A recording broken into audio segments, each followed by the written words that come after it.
علیکم ورحمۃ اللہ وبرکاتہ۔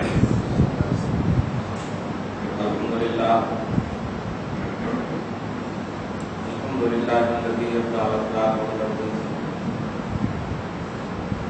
والصلاة والسلام على من كان نبيا وآدم بين الماء والطين وعلى آله وأصحابه الطاهرين الطيبين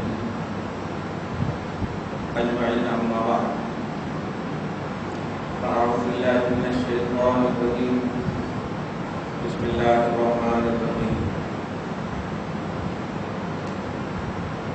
يا أيها الناس قد جاءتكم موعظة من ربكم وشفاء لما في الصدور وهدى ورحمة للمؤمنين، قل بفضل الله وبرحمته فبذلك فليفرحوا هو خير مما يجمعون، صدق الله العظيم۔ بلغنا رسوله النبي الأمين المهدي الكريم، ونحن على ذلك لمن الشاهدين والشاكرين، والحمد للہ رب العالمین۔ نہایت ہی عزت و احترام کے ساتھ بارگاہ رسالت مآب و رسالت مآب میں ہدیہ درود و سلام و احترام پیش فرمائے۔ اللہم صلی علی سیدنا و شفیعنا و حبیبنا مولانا محمد معدن الجود والکرم وعلی آلہ الکرام وصحبہ الکریم وعلی واصحابہ وسلم۔ صلاۃ و سلام علیہ یا حبیبی یا سیدی یا رسول اللہ صلی اللہ تعالی علیہ وسلم۔ خطبہ مسنونہ کے بعد جن دو عظیم شان آیت پاک کی تلاوت کا شرف حاصل کیا، اللہ رب العزت آیات مبارکہ کی تلاوت کو قبول کیا۔ تلاوت کردہ آیات بینات کے صدقہ کے فعل میں ان تمام لوگوں کے گناہوں کو معاف فرمائے، ہم سب کے اعمال و عقائد و ایمان کی حفاظت اور اصلاح فرمائے، ہم سب کو حق بولنے، حق کی تلقین کرنے اور اس پر عمل کرنے کی توفیق نصیب فرمائے۔ آمین آمین آمین بجاہ سید المرسلین علیہ تحیۃ و تسلیم۔ رحمت سے بھرا ہوا لمحہ، برکتوں سے سجا ہوا وقت، سعادتوں سے معمور، اللہ کا کرم ہم سب پر سایہ فگن ہے۔ عربی میں دو لفظ آتا ہے، ایک لفظ کو بولتے ہیں مستفیض اور ایک کو بولتے ہیں مفیض۔ میم سین تا فا یا صاد۔ مستفیض کا معنی ہوتا ہے فیض لینے کی صلاحیت رکھنے والا، اور مفیض کا معنی ہوتا ہے فیض عطا کرنے والا۔ بندوں کی پوزیشن مستفیض کی ہے اور اللہ کی ذات مفیض کی۔ اللہ پورے فیضان کرم کے ساتھ اپنی شان کریمی اور اپنی تمام تر سعادت اور برکت والی ذات کے ساتھ ہم پر فیض ڈالنے کے لیے مکمل تیار ہے۔ اب مستفیض شان والے بندے اس طرح تیار ہیں، وہ اس کا ضمیر نفس خود فیصلہ کر رہا ہے۔ اللہ وحدہ لا شریک ہم سب کو فیض لوٹنے والا انسان اور بندہ رکھے، بنائے اور اسی پر قائم رکھے۔ قرآن پاک کی میں نے تلاوت کی ہے سورہ یونس کی آیت نمبر 57، جو قرآن پاک کی فضیلتوں کے حوالے سے ہے۔ امام بخاری نے ایک عنوان باندھا، اس عنوان کا نام ہے کتاب فضائل القرآن وما يتعلق به۔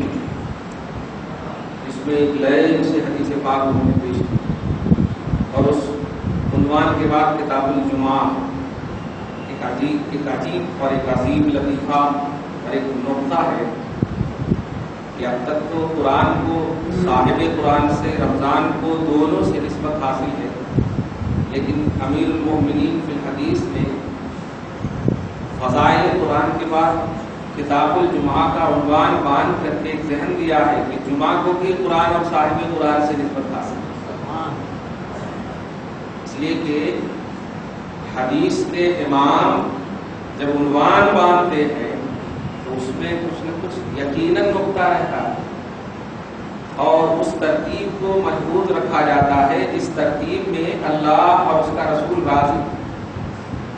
اس لیے آج کی عظیم الشان جمعہ میں فضیلت قرآن کے حوالے سے کچھ باتیں. پہلے تو کوشش یہ ہوگی کہ قرآن میں کتنی آیتیں ہیں تو قرآن کی عظمت کے لیے، تاکہ پوری آتھینٹک انداز میں آپ کا رمضان جو قرآن کے ساتھ گزر رہا ہے گزرتا ہے. دعا ہے اللہ پاک آپ کے قیام اللیل یعنی تراویح کو قبول فرمائے، اور جو بھی گھر بیٹھے جہاں اس طرح سے بھی آپ اور آپ کے گھر والے پڑھ رہے ہیں، مولا جو لفظیں ہیں اسے معاف کرنا.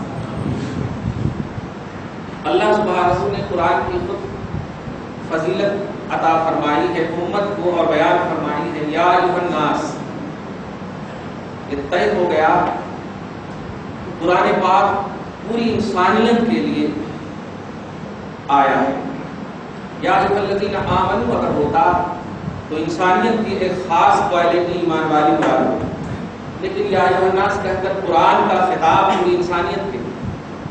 اسی کو بولتے ہیں مذہب اسلام، اسی کی جاگیر ملی ہے. مذہب اسلام کے فروغ اور استحکام کے لیے دنیا کا ہر چپا، ہر وقت، ہر لمحہ، ہر جگہ، ہر شخص تک پہنچنا چاہیے. یا ایھا الناس، اے لوگو، قد جاءتکم موعظۃ، تحقیق کہ تمہارے پاس تمہارے رب کی طرف سے نصیحت آ گئی. موعظت بولتے ہیں نصیحت. وشفاء لما فی الصدور، اور تیرے سینوں میں جو کینے ہیں ان کو دور کرنے کے لیے شفا کی حیثیت رکھتی ہے یہ قرآن اللہ کی کتاب. دو صفت بیان. پہلی صفت نصیحت قبول کرنا، یہ قرآن کی شان ہے. قرآن پڑھے، قرآن کی تلاوت ہو اور اس میں آپ کے دل پر اثر نہ ہو، سمجھ جائیے کہ قرآن پڑھنے کی طرح آپ نہیں پڑھ رہے، قرآن سننے کی طرح نہیں سن رہے. قرآن کا خود پوزیشن رب العالمین بتا رہا. یا ایھا الناس قد جاءتکم موعظۃ من ربکم، اے لوگو تمہارے پاس تمہارے رب کی طرف سے یہ وعظ ہے، تمہارے رب کی طرف سے نصیحت کی چیز ہے. وشفاء لما فی الصدور، اور شفا ہے ان بیماریوں کے لیے جو تمہارے سینوں میں. ظاہری بیماری کو تو تم ڈاکٹر سے دور کروا سکتے ہو، باطنی بیماری کے لیے رب نے قرآن نازل کیا ہے.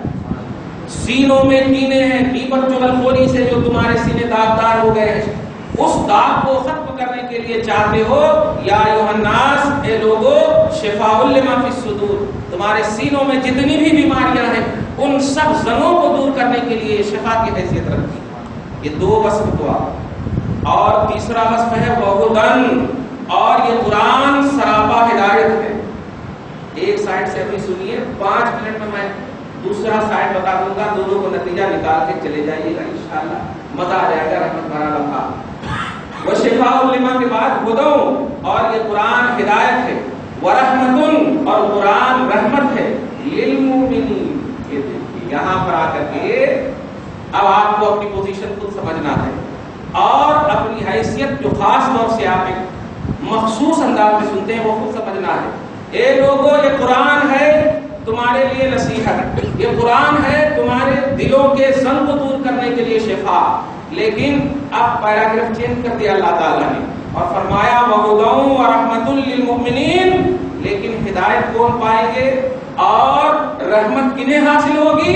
جن کو ایمان حاصل ہوگا، جن کو اذعان اور ایقان حاصل ہوگا. یہ 4 وصف قرآن کا سورہ یونس کی آیت نمبر 56 میں ہوا ہے. آیت 58 دو کے بعد میں بتاؤں گا. پہلے پھر سورہ بنی اسرائیل آیت نمبر 82 میں آپ جائیے. اللہ سبحانہ فرماتا ہے وَنُنَزِّلُ مِنَ الْقُرْآنِ مَا هُوَ شِفَاءٌ وَرَحْمَةٌ لِّلْمُؤْمِنِينَ. اور ہم اتارتے ہیں اور اتارتے رہیں گے. ایسا نہیں کہ قرآن پاک اتار دیا ہے خالی آپ تلاوت کیجئے اور اس کی برکتوں میں بڑھوتری نہیں ہوگی، ایسا نہیں. رب جو قرآن نازل کیا ہے بلکہ برکت کی تو تعریف ہی میں نے آپ کے سامنے ہمیشہ کی ہے. البرکت هو خیر الکثیر الجاری. برکت کہتے ہی اس کو، اس بھلائی کو جو خوب ہو اور کنٹینیو، اس میں ڈسکنٹینیو کا پہلو نہیں ہوتا، کثیر بھی ہو اور دائم بھی ہو، جاری بھی ہو. تو یہ قرآن کتاب مبارک ہے، برکت والی کتاب ہے، تو اس میں اضافہ ہی اضافہ. اسی لیے قرآن پاک سورہ انفال میں آپ جائیں 2-3 آیت نمبر 2-3 میں دیکھیں کہ انما المؤمنون الذين اذا ذكر الله وجلت قلوبهم واذا تليت عليهم آياته زادتهم ایمانا. قرآن پاک کی تلاوت جب ایمان والوں کے سامنے کی جاتی ہے تو ان کے ایمان میں نور آ جاتا ہے، ان کے ایمان میں جھلا مل جاتی ہے، وہ عش کرنے لگتے ہیں، وہ خوش ہو جاتے ہیں، واہ کتنا اچھا قرآن ہے، کتنی اچھی باتیں ہیں، یعنی ان کے ایمان میں نور آ جاتا ہے۔ کہنا یہ ہے کہ قرآن پاک کا جو دوسری آیت کا جو ترجمہ کر رہا ہوں سورہ بنی اسرائیل کا، ہم اتارتے ہیں، اتارتے رہیں گے، ما ہوا شفاء و رحمت للمؤمنین، ان بیماریوں کا علاج، ان داؤں کا علاج، داؤں بولتے ہیں بیماری کو اور دواؤں بولتے ہیں علاج کو۔ رسول پاک نے جامع ترمذی میں ارشاد فرمایا کہ اللہ پاک نے تعاون بھی نازل کیا ہے اور تواون بھی نازل کیا ہے، بیماری بھی اللہ کی طرف سے ہی ہے اور بیماری کا علاج بھی اللہ ہی فرماتا ہے۔ اب علاج فرمایا اللہ، وَنُنَزِّلُ مِنَ الْقُرْآنِ مَا هُوَ شِفَاءٌ وَرَحْمَةٌ لِّلْمُؤْمِنِينَ، ہم اتارتے ہیں اور اتارتے رہیں گے وہ علاج جو شفا کی حیثیت رکھے قرآن میں، اور وَرَحْمَةٌ لِّلْمُؤْمِنِينَ، اور یہی قرآن مومنوں کے لیے رحمت ہے۔ وَلَا يَزِيدُ الظَّالِمِينَ إِلَّا خَسَارًا، لیکن جو ظلم و زیادتی کرنے والے ہوں گے اس کو قرآن پڑھ کے بھی ثواب نہیں ملے گا، خسارہ ہی اسے حاصل ہوگا۔ یہ آیت کریمہ کا انداز دیکھتے چلے جائیں، اسی پارے میں سورہ بنی اسرائیل میں اللہ سبحانہ فرماتا ہے إِنَّ هَذَا الْقُرْآنَ يَهْدِي لِلَّتِي هِيَ أَقْوَمُ، بے شک یہ قرآن ایسے راستے کی ہدایت کرتا ہے جو اقوم ہے، بہت زیادہ سیدھا ہے، دوسرے لفظ میں صراط مستقیم کی ہدایت کرتا ہے۔ قرآن پاک کی یہ ساری عظمتیں، ان عظمتوں کو قربان، ان عظمتوں کو سلام۔ لیکن اب آئیے، آپ قرآن پڑھ رہے ہیں، الحمدللہ پڑھتے رہیے، اللہ پاک اس پڑھنے کو بھی قبول کرے، بیٹھک کو بھی قبول کرے، اس کا اثر آپ کی پوری زندگی پر محیط ہو، اللہ تبارک و تعالیٰ سائے کی طرح آپ کو رکھے۔ یہ قرآن ہے پیارے، رسول پاک فرماتے ہیں، حدیث سنیے پہلے، ان القرآن والصوم یشفعان عند اللہ، کما قال صلی اللہ علیہ وسلم، کہ یہ قرآن اور روزہ کل میدان محشر میں تمہارے لیے شفاعت کا کام کرے گا۔ کہے گا اے مولا، اپنے وقتوں کو چھوڑ کر کے، اپنے خاص ڈیوٹی کو چھوڑ کر کے، اور وہ وقت جس میں آرام اور سکون پاتا تھا یہ بندہ، ان وقتوں کو چھوڑ کر کے اس قرآن کو، یعنی مجھے اس نے پڑھا ہے، پروردگار ایسے وقتوں کو قربان کرنے والا بندہ جو میری تلاوت کے لیے کیا ہے، میں تیری بارگاہ میں اس کی شفاعت کرتا ہوں تو میری شفاعت قبول کر لے۔ تو قرآن کی شفاعت قبول ہوگی، والصوم، اور روزے کی بھی شفاعت قبول ہوگی۔ روزہ کہے گا بڑے بڑے اچھے اچھے فریج میں کھانا رکھتا تھا مولا، بڑے بڑے اچھے فریج میں، سوچنا تو درکنار، دیکھنا بھی گوارا نہیں کرتا تھا۔ پروردگار اچھا کھانا پینا چھوڑ کر کے اس نے اپنے آپ کو جو بھوکا اور پیاسا رکھا ہے، تیری رضا کے لیے رکھا ہے، میں شفاعت کرتا ہوں، میری شفاعت قبول کر لے۔ روزے کی بھی شفاعت قبول کرے گا اللہ۔ اب آپ سوچیں گے ان کو تو ہاتھ پاؤں ہے ہی نہیں، لیکن نہیں، یہاں اللہ کی بات ہو رہی ہے۔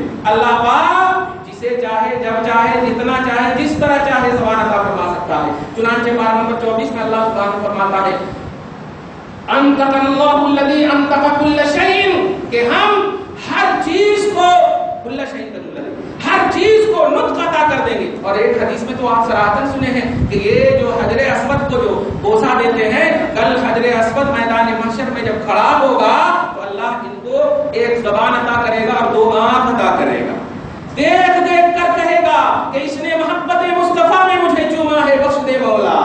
زبان سے بولے گا، جو جس حال میں چوما ہوگا اسی حال میں زبان اللہ تعالیٰ عطا کر دے گا۔ تو آپ اس پر اعتراضی اور ضد والا نظریہ نہ رکھیے، یہ کیا بات ہے، یہ کیسی بات ہے، نہیں، قرآن بھی شفاعت کرے گا آپ کی، روزہ بھی شفاعت کرے گا، مگر مستفیض بننے کی صلاح، مستفیض والا انسان ہوں گے تب درود شریف پڑھیے، اللہم صلی علی محمد وعلی آل محمد وبارک وسلم۔ آج جو میں جمعہ کا پیغام دینے جا رہا ہوں وہ یہ ہے، عنوان تو پرانا ہے، لفظ میں بدلوں گا، عنوان وہی ہے قرآن اور صاحب قرآن، لیکن میں لفظ بدلوں گا۔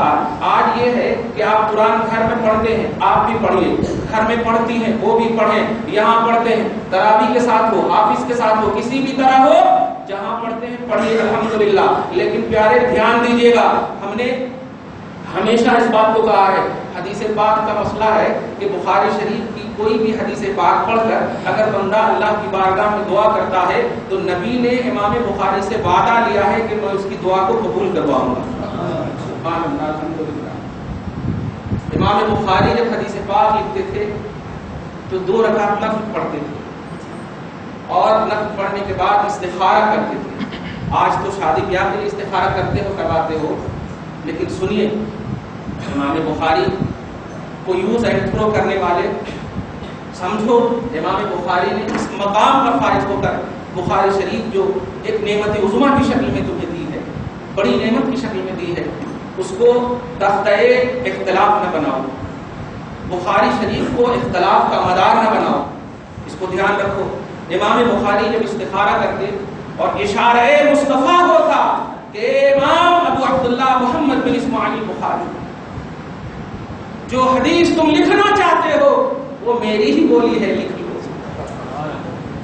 نبی کی طرف سے جب اشارہ ہوتا، ریاض الجنہ آج گٹوں پر کھڑے ہو کر کے امام بخاری کی حدیث کو چٹھی میں لکھ کر کے ہمارے نوجوان کو دکھاتے ہو، یہ بخاری میں کہتے، وہ بخاری میں کہتے، اس میں کہتے، نہیں پیارے، امام بخاری پر ان کے دل کو دکھا رہے اور ان کا دل دکھا، نبی کا دل دکھے گا، یاد رکھیے۔ انہوں نے اپنی طرف سے کوئی بات نہیں لکھی ہے، مصطفیٰ کا اشارہ ہوا تو بخاری شریف عالم وجود میں ہے۔ 7563 حدیثیں بخاری شریف میں ہے۔ آپ ذرا اس بات کو سمجھیے، امام بخاری تو امام بخاری نے جب مکمل کر لیا بخاری شریف تو اس وقت رسول اعظم صلی اللہ علیہ وسلم نے یہ فرمایا تھا کہ جو تم نے میری بات کو جمع کیا ہے، اے اسماعیل، اس بات کو پڑھنے کے بعد جو بھی رب سے جو مانگے گا میں تجھے وعدہ دیتا ہوں کہ رب سے وہ ضرور عطا کرواؤں گا۔ آپ سوچیں گے لا الہ الا اللہ محمد رسول اللہ، آپ ایک دم بالکل نگیٹو ذہن نہ رکھیے، ہمیشہ آپ پازیٹو ذہن رکھیے اپنے نبی کے حوالے سے، کیونکہ یہی وہ ایک چیز ہے جو گارنٹیڈ ہے۔ باقی خدا کی قسم کوئی چیز گارنٹیڈ نہیں۔ کعبے کے اندر گھس جائیے آپ، کوئی ضروری نہیں ہے کہ رب آپ کو اپنے گھر میں ہمیشہ داخل ہونے والا بندہ بنا دے، لیکن قدم مصطفیٰ میں آ گئے، خدا کی قسم رب گارنٹیڈ عطا کر دیتا ہے، گارنٹی عطا کر دیتا ہے، وہ گارنٹیڈ بنا دیتا ہے۔ رب نے نہیں کہا اے لوگو اگر تم نے اپنے اوپر گناہ کر لیا ہے تو آؤ کعبہ کا در چھو، میں تمہارے گناہ کو معاف کر دوں گا۔ نبی کو کہا اے حبیب اگر امت گناہ کر لے تو ادھر ادھر نہ جائے، آپ کے قدم میں آئے اور مانگے، میں عطا کر دوں گا۔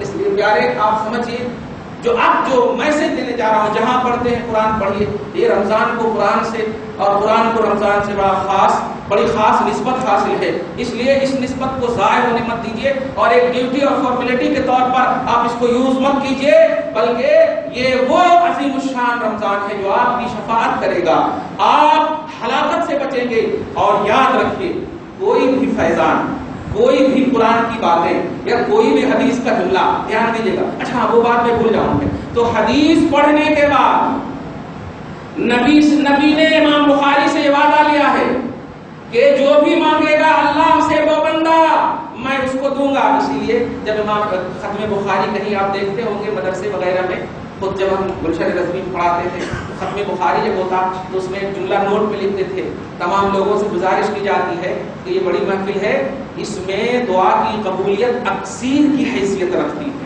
اکثیر کی، یہاں کے حساب سے بولتے زندہ تلسمات کی حیثیت رکھتی ہے، اکثیر کی قبولیت کی حیثیت رکھتی ہے۔ تو جہاں کہیں بھی بخاری شریف کی ختم کی محفل سجے، آپ باوضو ہو کر کے ضرور جائیے اور دعا کیجیے، ہر دعا آپ کی قبول ہوگی۔ یہ تو بات ہوگی، یہ کیا ہے آپ ذرا اندازہ لگائیے، بخاری شریف کیا ہے؟ یہ اللہ تبارک و تعالیٰ کے رسول کی بولی۔ اب آپ ذرا دھیان دیجیے، یہ سعادت، یہ عظمت مصطفیٰ کی اس عظیم الشان بولی کو کیوں عطا ہوئی؟ کیونکہ قرآن کہتا ہے ما ينطق عن الهوى ان هو الا وحی یوحی۔ حبیب یہ تلاوت اگرچہ نہیں کرتی ہے امت، لیکن ہے یہ میرے محبوب کی بولی، تو میری بولی ہے، اس لیے قبول کر رہا۔ ما ينطق عن الهوى ان هو الا وحی یوحی، مصطفیٰ اپنی زبان سے، اپنی خواہش سے کچھ بھی نہیں بولتے ہیں، جو بھی بولتے ہیں وہ سب اللہ کی وحی ہوا کرتی ہے۔ بخاری بھی وحی الہی ہے، نوٹ کیجیے گا، وحی الہی ہونے کی بنیاد پر اس کو عربی میں بولتے ہیں وحی الہی غیر متلو، یعنی جن کی تلاوت نہیں ہوتی، اور قرآن پاک وحی الہی متلو ہے، جن کی تلاوت ہوا کرتی ہے۔ یہ سب علمی جملے ہیں، اس کو دھیان میں رکھیے گا، ہزار سوال کے جوابات آپ کو ملیں گے۔ اب جو جملہ دینے جا رہا ہوں وہ یہ ہے، بخاری شریف پڑھے تو دعا قبول ہوتی۔ اب بخاری سے یقیناً یہ تو نبی صلی اللہ علیہ وسلم افضل المخلوقات، بے شک مخلوق ہے، لیکن خالق کا کلام اگر کوئی ڈائریکٹ پڑھے، اب میں تھوڑی دیر چپ رہوں گا، سمجھیے گا، میرے مصطفیٰ مخلوق ہے، ان کی بولی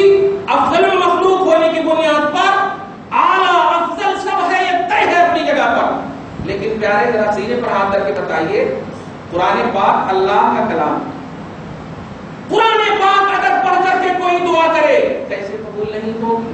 جملے میں غور کیجیے، میں یہی جملہ لینے جا رہا ہوں، بول دیا جلدی سے، گھر میں پڑھیے، یہاں پڑھیے، عورتیں پڑھ رہی ہو، بچے پڑھ رہے ہو، جو بھی پڑھ رہے ہو، تو قرآن پاک پڑھنے کا مقصد آپ کی قبولیت، آپ کی خواہشوں کی قبولیت، آپ کی دعاؤں کی قبولیت ہے۔ یہ ایک ختم کر دیا، دو ختم کر دیا، پانچ ختم کر دیا، نہیں، ایک آیت بھی پڑھیے تو دعا کی قبولیت کیجیے، وہاں پر دعا کیجیے، اللہ تبارک تعالیٰ آپ کی دعا کو قبول کرے گا۔ تو دعا کی قبولیت کہیں ادھر ادھر نہیں، آپ قرآن پڑھیے، دعا کیجیے وہیں پر، اور دعا کیجیے تو اب دعا کا انداز سنیے اسی قرآن پاک میں، جو میں نے پہلے 57 آیت کریمہ تلاوت کی تھی، اس کے بعد سنیے اور آپ پورا نتیجہ چاروں بغل سے لے کر کے دعا آپ کریں گے۔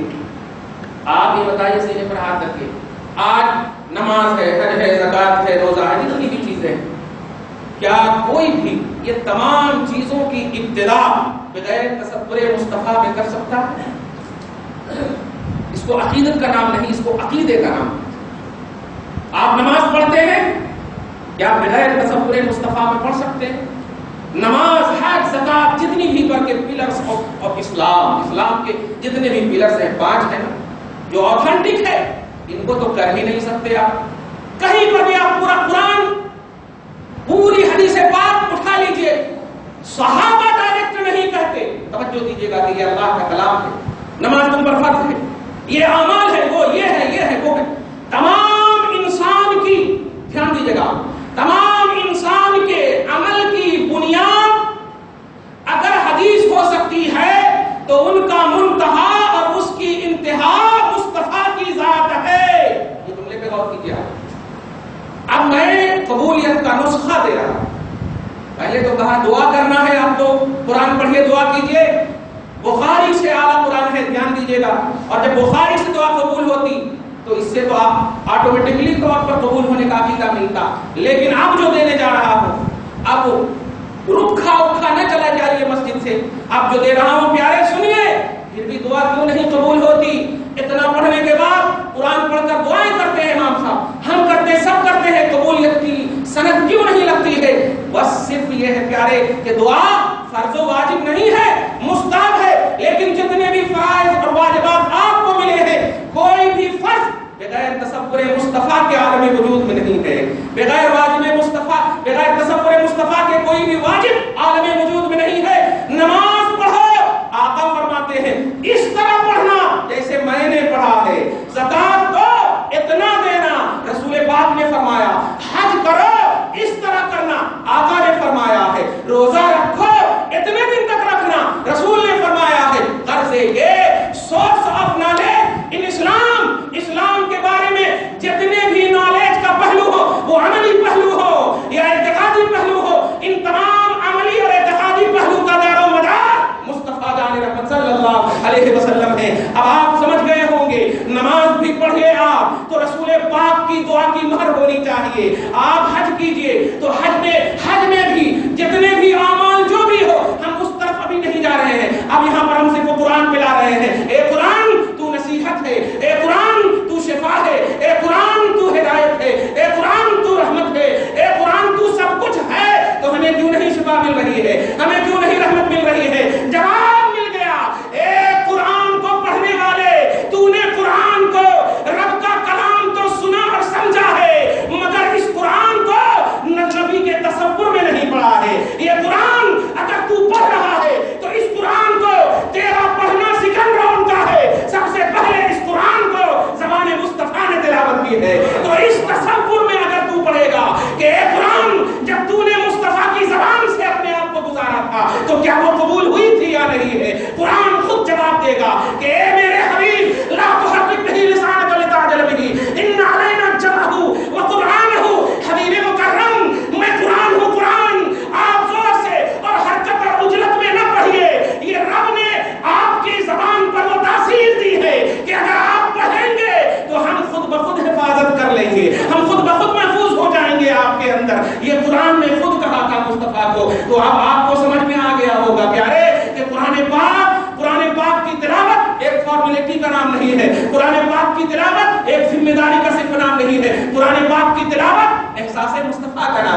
خیال مصطفیٰ کا نام ہے، اعتقاد مصطفیٰ کا نام ہے، تصور مصطفیٰ کا نام ہے. اس آئینے میں اگر قرآن پڑھیں گے، آپ ذرا سوچئے نا، ابھی سب بیٹھے ہوئے الحمدللہ، ایک فرد سے بھی پوچھیں گے تو سب یہی کہے گا الحمدللہ باوضو ہوں، باوضو ہوں. ہر شخص باوضو ہے. نماز پڑھنا ہی وضو کی کنجی لے کر کے آئیں گے تب تو وضو کھولے، نماز کھولیں گے، نماز کی کنجی لے کر آئیں گے.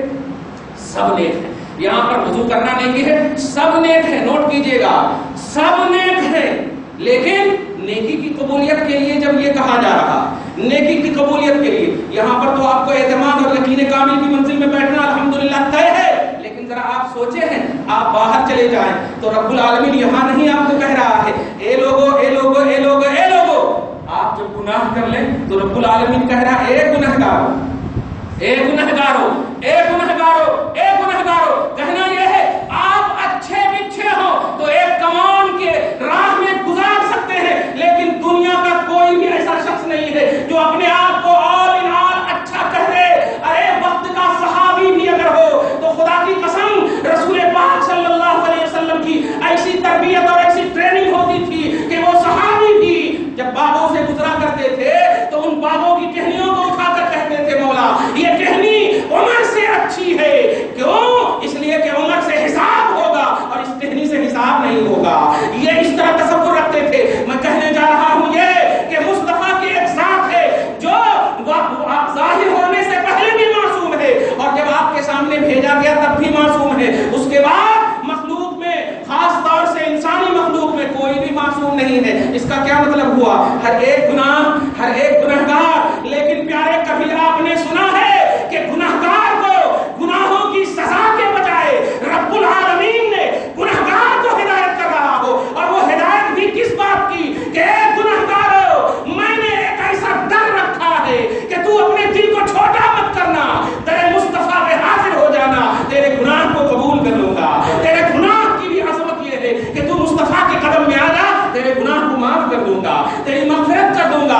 آپ ذرا اس بات کو سمجھیے. میں یہ جملہ بار بار اس لیے بول رہا ہوں کہ ایک احساس آپ کے پاس آئے کہ جب بندہ گناہ کرے تو رب بھیجے مصطفیٰ کی بارگاہ میں تو بندہ کون ایسا ہے جو گناہگار نہیں ہے؟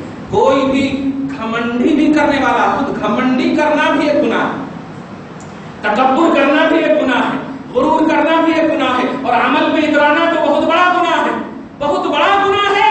میرے آقا علیہ الصلوۃ والسلام ہے عبادتوں کا وہ ماحول، عبادتوں کا وہ تصور کہ آپ نہیں جانتے. جب کرتے تھے تو آپ کی بیوی حضرت عائشہ صدیقہ ہے، عرض کرتی ہے یا رسول اللہ، صاحب بخاری نے نقل کیا ہے، یا رسول اللہ آپ اتنی نماز پڑھتے، آپ اللہ کی اتنی عبادت کرتے، ارے آپ کے صدقے میں تو اللہ تبارک و تعالیٰ نے آپ کے اگلے پچھلے ساری امتوں کو بخش دیا ہے، آپ کے صدقے میں آپ کیوں اتنی عبادت کرتے ہیں؟ وہ بیوی کا احساس تھا، پاؤں بھول جاتے تھے، ورم آ جاتا تھا مصطفیٰ کو، اتنی عبادت کرتے تھے پھر بھی مسکرا کر کہتے تھے تم نہیں چاہتی کہ میرے صدقے میں میرے گنہگار غلاموں کو رب العالمین نے 5% فیوچر سب غلاموں کو بخش دیا ہے، میں اسی بخشش کا شکریہ ادا کروں، میں اسی بخشش کا شکریہ ادا کر رہا ہوں. آپ جانتے ہو رسول پاک معصوم ہو کر کے، اللہ تبارک و تعالیٰ کے رسول معصوم ہو کر کے تیرے گناہوں کا اتنا احساس کیا ہے، لیکن اے امتی تو گناہگار ہو کر کے اپنے گناہ کا احساس نہیں کرتی ہے.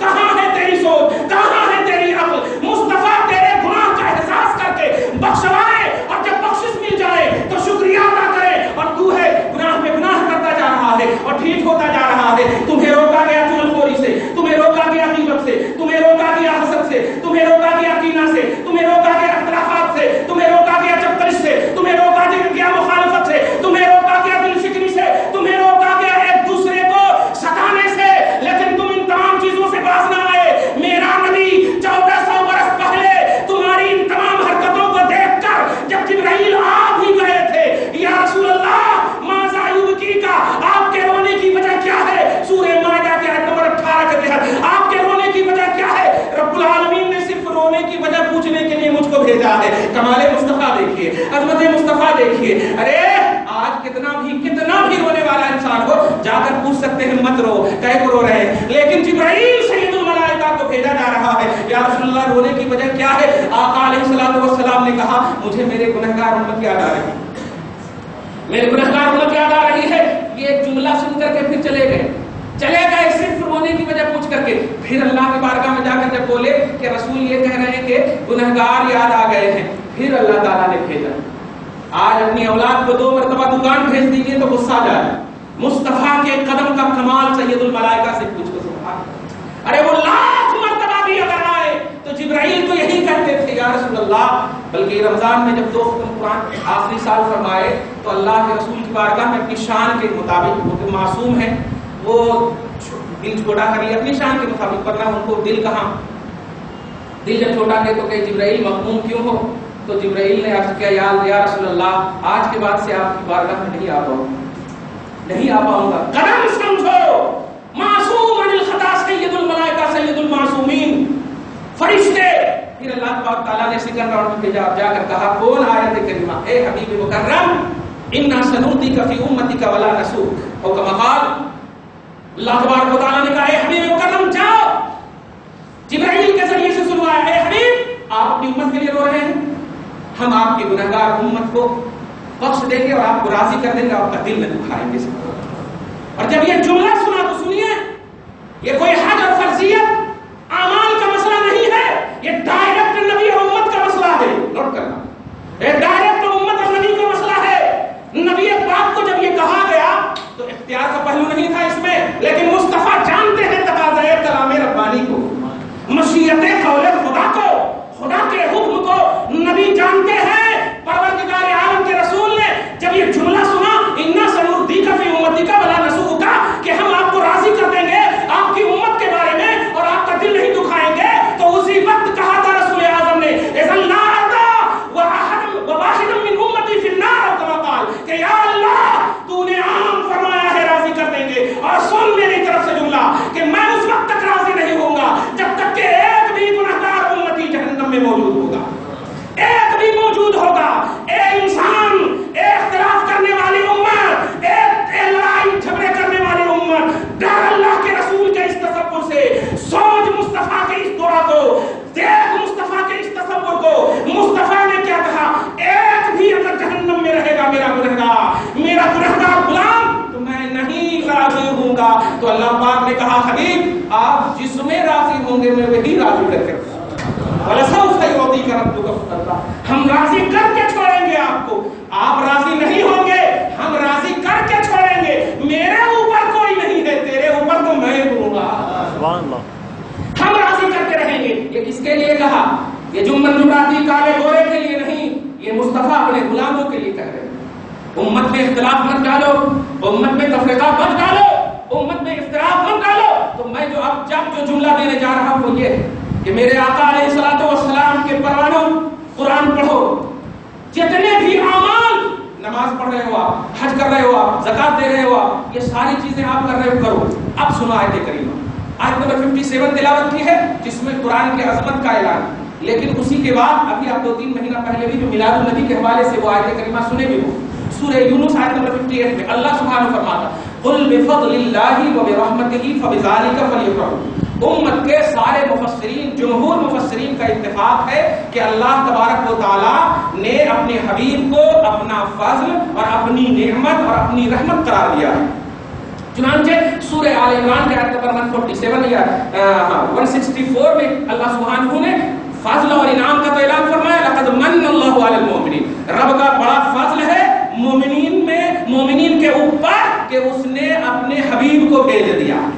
سورہ احزاب کے آیت نمبر 55 میں دیکھیا وفضلا من اللہ کبیرا, اللہ کی طرف سے نبی فضل بن کر آئے ہیں, بڑے فضل بن کر آئے ہیں. سورہ نساء آیت نمبر 111 وکان فضل اللہ, اللہ کا فضل آپ کے اوپر بہت بڑا ہے. اور سورہ ابراہیم کے آیت نمبر 28 میں الم تر الی الذین بدلوا نعمت اللہ, امام بخاری کی تفسیر کے مطابق کہ اللہ کی نعمت رسول اعظم صلی اللہ علیہ وسلم. میں جو جملہ دینے جا رہا ہوں, نعمت, رحمت, فضل, جتنی بھی چیزیں ہیں یہ سب مصطفیٰ جان رحمت صلی اللہ علیہ وسلم کی ذات پاک ہے. نوٹ کیجئے گا, رب نے قرآن پاک کی یہ شان بیان کی اور اسی قرآن پاک کے بعد ارشاد فرمایا اے حبیب مکرم, یہ قرآن کی عظمتوں کا اعلان کر دیے ہیں, لیکن امت میں کچھ ایسے طبقے بھی ہیں جو قرآن کے روکھی ظاہری طور پر ان عظمتوں کو دیکھ کر کے ان کو روکھا بنا دیں گے. اس لیے سنو, میں اب آپ کی زبان سے یہ اعلان کر رہا ہوں, قرآن کی عظمت کا اعلان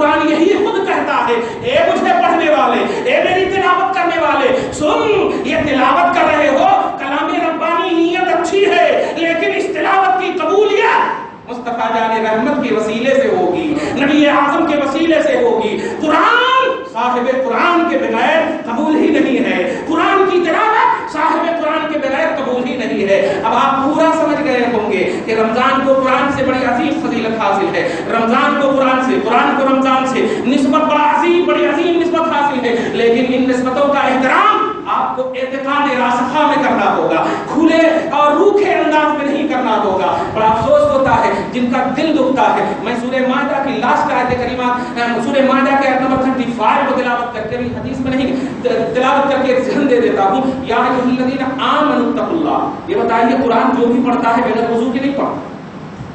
سورہ واقعہ آیت نمبر 67 میں آپ دیکھیں اللہ سبحانہ فرماتا ہے لا یمسہ الا المطہرون، یہ قرآن کو باوضو ہی چھو سکتا ہے، یہ قرآن کو کوئی نہیں چھوئے الا المطہرون، لیکن جو پاک بھی ہو اور پاک کے ساتھ ساتھ باوضو بھی ہو۔ پاک تو بہت سارے لوگ ہیں، طاہر بولتے ہیں پاک کو، اور مطہر بولتے ہیں پاک کے ساتھ ساتھ باوضو کو، باوضو کو بھی، تو بے وضو قرآن نہیں چھو سکتے ہیں۔ تو آپ قرآن پڑھتے ہیں الحمدللہ، وضو کے ساتھ پڑھتے، پاک ساتھ پڑھتے الحمدللہ۔ تو قرآن پاک آپ اس لیے نہیں پڑھتے آ کر کے کہ یہ اللہ کا کلام ہے، ایک ختم کرنا 5 ختم کرنا، اس لیے نہیں، آپ کی نیت میں یہ ہوتا ہے کہ اللہ کا کلام ہے، ہمیں ثواب ملے۔ اور یاد رکھیے کوئی بھی ثواب کا تصور، کوئی بھی ثواب کا تصور بغیر خدا کی بارگاہ میں جائے ہوئے آپ کو مل نہیں سکتا، اور کوئی بھی اللہ کی بارگاہ میں جانا بغیر مصطفیٰ کے وسیلے سے ہو ہی نہیں سکتا۔ اب یہ بات اگر سمجھ گئے ہیں تو ٹھیک ہے، بس ایک آیت اس پر دلیل کے طور پر بتا دو۔ یا ایھا الذین آمنوا اتقوا اللہ، اے ایمان والو ڈرنا تمہیں اللہ سے، ڈرنا تمہیں اللہ سے۔ قرآن کی تلاوت یہ تیرے تقویٰ کی دلیل ہے، قرآن کی سماعت یہ تیرے تقویٰ کی دلیل ہے، مسجد میں آنا یہ تیرے تقویٰ کی دلیل ہے، تراویح پڑھنا یہ تیرے تقویٰ کی دلیل ہے، نماز روزہ حج زکات جو بھی کر رہے ہو ایمان اور تقویٰ کی دلیل ہے۔ لیکن ان ایمان اور تقویٰ کی دلیل کو اگر قبولیت کی راہ سے گزارنا ہو تو وابتغوا الیہ الوسیلۃ، ڈھونڈا اس کی بارگاہ میں وسیلہ، ڈھونڈا اس کی بارگاہ میں وسیلہ، اور اس کے بعد وجاہدوا فی سبیلہ لعلکم تفلحون۔ ثمرہ یہ ہے کہ فلاح کب پاؤ گے کہ ایمان بھی ہو تیرے پاس، تقویٰ بھی ہو تیرے پاس، اور تقویٰ اور ایمان کے ساتھ ساتھ وسیلہ ہو تیرے پاس، تب فلاح کا تاج پہنائے گا۔ اب آپ پورا سمجھ گئے ہوں گے اس میں وہ کیوں لینا کہتے، وہ کیوں لینا کہتے، وہ ایسا ہو گئے کہتے، ویسا ہو گئے کہتے، نہیں، یہ ساری باتیں کہتے پتے والی باتیں نہیں۔ اب نماز پڑھیے الحمدللہ، نماز کے بعد بھی نبی کے وسیلے سے دعا کیجیے، قرآن پڑھیے نبی کے وسیلے سے دعا کیجیے، اور یہ اپنے وسیلے سے نہیں، آپ کے ایمان کے وسیلے سے کہہ رہا ہوں۔ عمل یہ ایمان کے بعد کا آپشن ہے، تو اگر آپ نماز کا وسیلہ لے سکتے، نوٹ کرنا، حج کا وسیلہ لے سکتے، زکات کا وسیلہ لے سکتے، تو یہ ایمان کے آپشن کے بعد ہے۔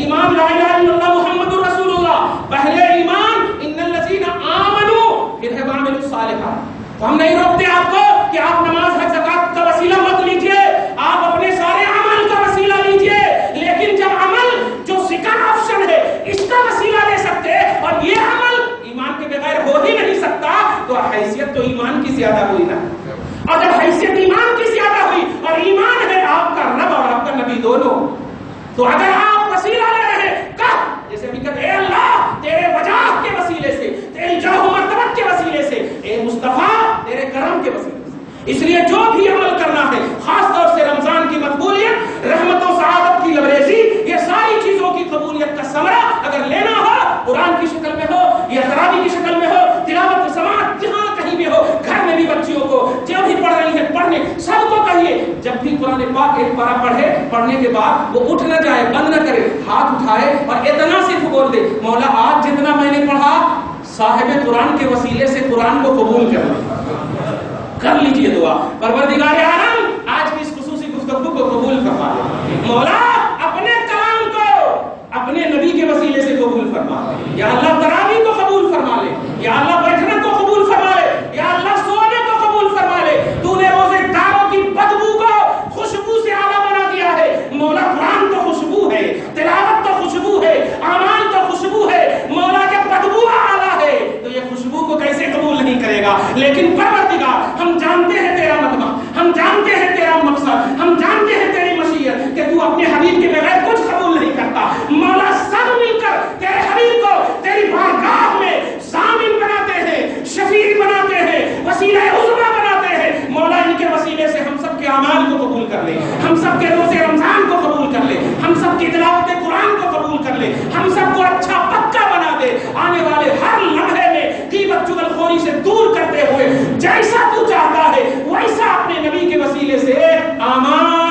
توفیق عطا فرما، آمین بجاہ سید المرسلین، وآخر دعوانا الحمدللہ رب العالمین۔ جو سنت نہیں پڑھ سکے سنت